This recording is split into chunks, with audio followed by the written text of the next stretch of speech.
January is Cervical Cancer Awareness Month.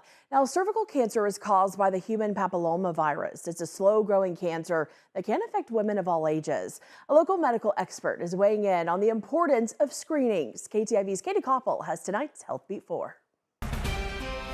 Cervical cancer is something that you can pick up through skin-to-skin contact, and cervical cancer occurs because of human papillomavirus.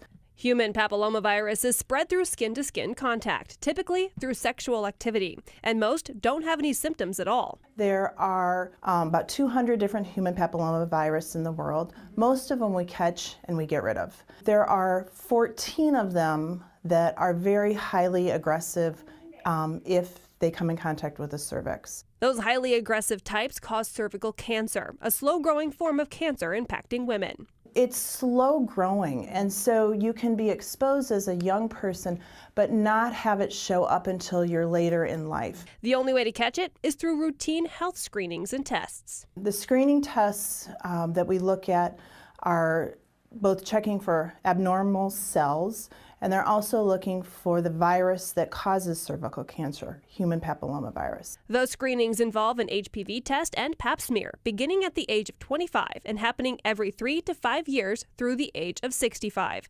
But if the screenings show any abnormalities. If it's your first abnormal pap smear, again, it depends on the level of abnormality, whether or not you just are then getting observed for a year and we're waiting to see what the next year looks like, or whether you need to go on to see someone like a gynecologist for more excisional type of procedures. There is a way to help guard against some of the most aggressive forms of the virus with the HPV vaccine.